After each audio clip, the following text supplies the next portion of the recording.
नमस्कार दोस्तों, welcome to Kairos UPSC right time at the right moment. So let's start. शुरुआत करते हैं हमारे डेली यूपीएससी के एमसीक्यू।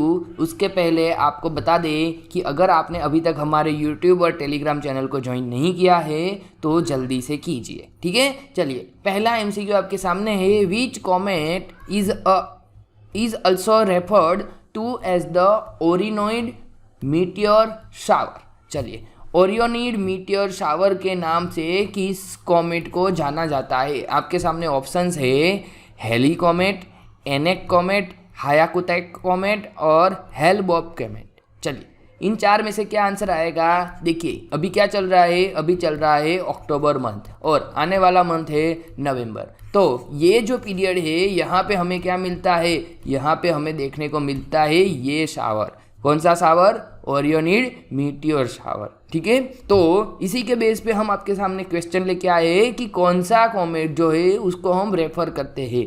इसका सही आंसर होगा ऑप्शन ए, हेलीज कॉमेट। देखिए, वैसे अगर हम देखे जाए तो हेलिड जो कॉमेट है, हेली का जो कॉमेट है, यह हमें 76 साल बाद हर एक बार में हमारी अर्थ के नज़दीक आता है। लेकिन अभी क्या हुआ है, तो शूटिंग स्टार के नाम से जाने वाले इस बंदे को हमने 37 साल के बाद फिर से देखा हुआ है, ठीक है। और जो ये ओरिनोइड है, यह क्या होता है? एनुअल मीटियोर शावर है। मतलब कि क्या होता है कि साल में एक टाइम ऐसा आता है जहाँ पे बहुत सारे जो हमारे कॉमेट्स होते हैं, जो मीटियोर होते हैं, वो मीटियोर क्या होते हैं? शावर के जैसे हमारे अर्थ की ओर खींचे चले आते, ठीक है। और उनको हम क्या कहते हैं? गिरता हुआ तारा या खरता हुआ तारा हम कहते हैं। तो आपको याद रखना है ओरियोनिड्स और हेली का कोई रिलेशन है, ठीक है। चलिए,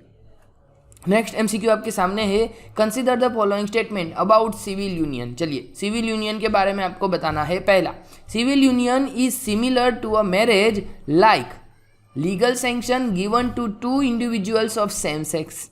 दूसरा sentence, civil union resembles a marriage and brings with it employment, inheritance, property and parental rights. अभी हमारे देश में सेम सेक्स मैरिज के ऊपर क्या हुआ है? सेम सेक्स मैरिज के ऊपर हमारे सुप्रीम कोर्ट का जजमेंट आया हुआ है, ठीक है। उन्होंने अभी अलाउ नहीं किया हुआ है। तो उन्हीं के बेस पे सिविल यूनियन काफ़ी चर्चा में था, तो हमने सोचा इसी के ऊपर आप लोगों को क्वेश्चन बताया जाए। चलिए, तो पहला सेंटेंस कैसा है? पहला सेंटेंस बिल्कुल सही है, क्योंकि जो सिविल यूनियन होता है यह सिमिलर होता है मैरिज के जैसा, जो कि क्या करता है? लीगल सैंक्शन करवाता है। दूसरा है, सिविल यूनियन जो है यह resembles marriage and bring it with employment, inheritance, property and parental rights. इन सारे राइट्स को भी यह रिसेंबल्स करवाता है। तो यहाँ पे दोनों सेंटेंस सही है। हमारा आंसर आएगा ऑप्शन सी। ऐसा सोच के आपको आगे नहीं बढ़ के जाना है। क्यों?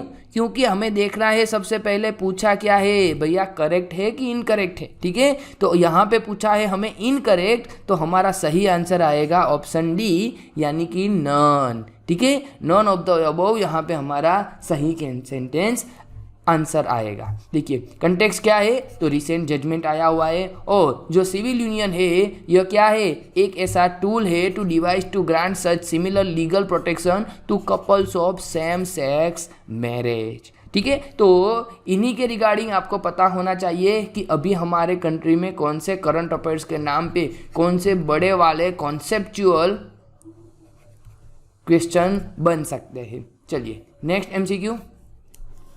As per article 103 of the constitution of India. चलिए, if any question arises as a whether a member of either house of parliament has become subject to disqualifications mention under article 102, the decision of whom should be final.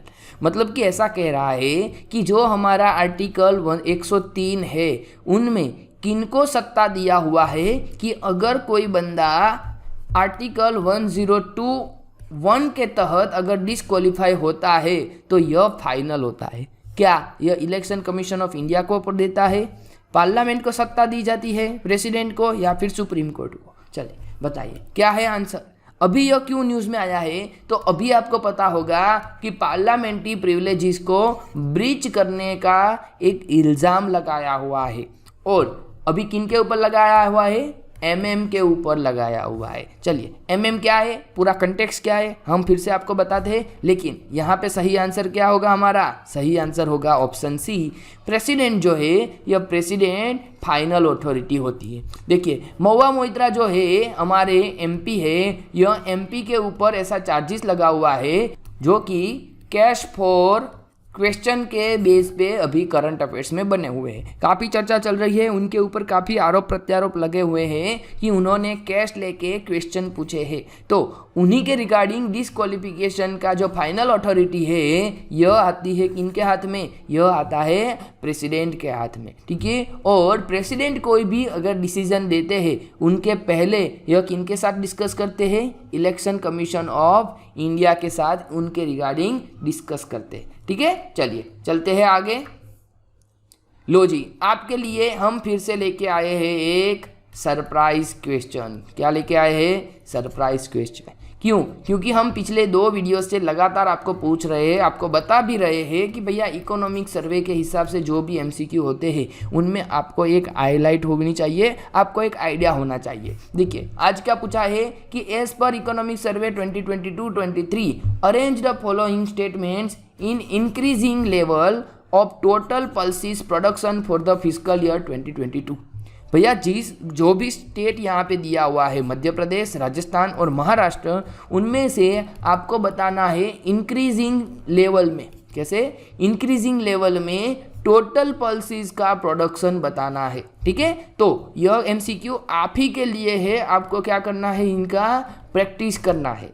Sir जी हमें नहीं पता है, मतलब कि हमें सही answer या confidence के साथ हम इनका आंसर नहीं दे रहे हैं, तो भैया आप जो वीडियोस देख रहे हो उनको थोड़ा सीरियसली देखा कीजिए, ठीक है। उनकी प्रैक्टिस सही से किया कीजिए, क्योंकि कुछ वेस्ट हो या ना हो, आपका टाइम वेस्ट नहीं होना चाहिए। अगर एक बार आपका टाइम चला गया तो वो दोबारा आने वाला नहीं है, ठीक है। चलिए, तो यहाँ पे आंसर जो है वो आप इस स्लाइड के थ्रू चेक कर सकते हैं। चलिए हम चलते हैं आगे।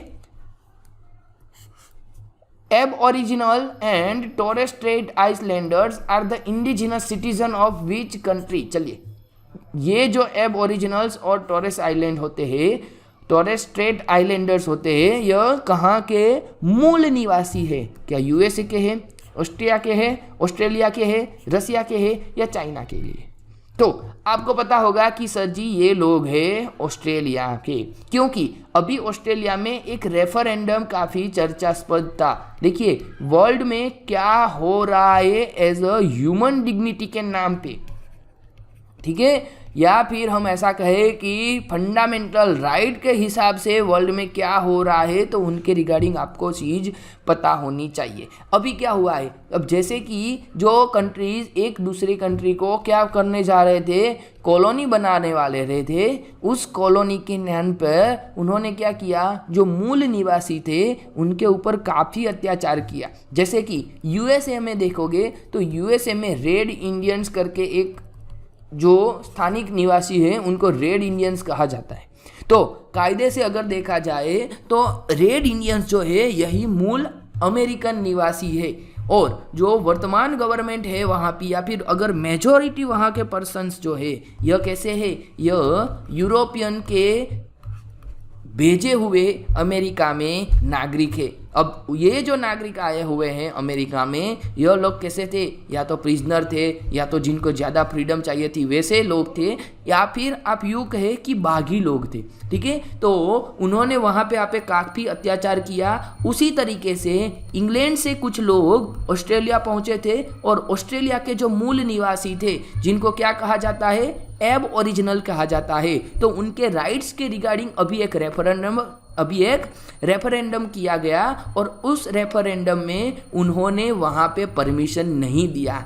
इसीलिए हेडलाइन बनी थी कि missed opportunity on the Australia's referendum on giving voice to indigenous peoples, ठीक है। अब सीधी सी बात है, अगर आप रेफरेंडम करोगे तो आपको पता होगा कि भैया हमारे लिए 50% +1 वोट चाहिए। ठीक है, अब जो मूल निवासी है यानी कि इंडिजिनस पीपल है, उनकी टोटल अगर पॉपुलेशन देखे जाए तो ऑस्ट्रेलिया में सिर्फ 3% के आसपास है और बाकी के 97% लोग कैसे हैं, दूसरे हैं। तो अगर आप रेफरेंडम करोगे तो कौन जीतेगा, ऑब्वियस है ये लोग ही जीतेंगे। लेकिन आप रेफरेंडम का नाटक क्यों कर रहे हो? अगर आपको इंडिजिनस पीपल के बारे में इतना ही काम करना है तो उनको सीधा सीधा हक दीजिए ना।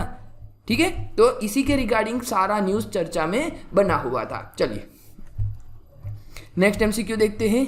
How many of the following country share border with Red Sea. देखिए मिडल ईस्ट काफ़ी चर्चा में बना हुआ है, आपको अब सब कुछ पता होना चाहिए इनके रिगार्ड। रेड सी के कौन कौन बॉर्डर शेयर करते हैं? ओमान, सऊदी अरेबिया, पाकिस्तान या येमन? क्या आएगा?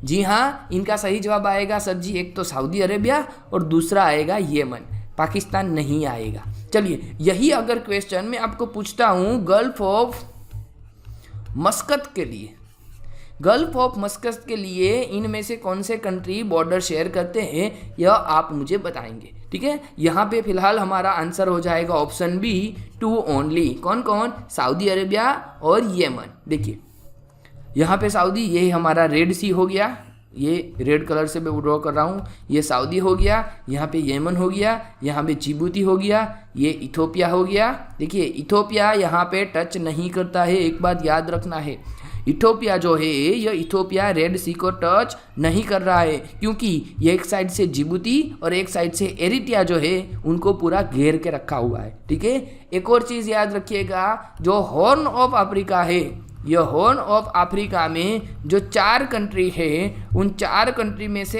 एक है आपका कौन? इथोपिया। और ये जो इथोपिया है, यह इथोपिया कैसा है? लैंडलॉक कंट्री है। ठीक है, एक और देख लीजिए, यहाँ पे सूडान है, सूडान के ऊपर इजिप्ट है, इजिप्ट का ये वाला इलाका है जिनको सिनाई पेनिनसुला कहा जाता है, बाद में गाजा पट्टी, इजराइल, जॉर्डन। ठीक है, तो इतनी न्यूज़ आपको पता होनी चाहिए। चलिए ये थे हमारे आज के यूपीएससी के डेली MCQs की प्रैक्टिस। ऐसे ही वीडियोस आते रहेंगे, लेकिन हम जो मेहनत कर रहे हैं वह मेहनत आपको सभी स्टूडेंट की ओर पहुंचानी है। ठीक है, इसीलिए क्या कीजिएगा, आप इस वीडियो को अपने फ्रेंड सर्कल में, अपने व्हाट्सएप टेलीग्राम ग्रुप में शेयर कीजिएगा ताकि हमें भी थोड़ा बहुत मोटिवेशन मिलता रहे। चलिए मिलते हैं अगले वीडियो में, तब तक के लिए धन्यवाद। Thank you.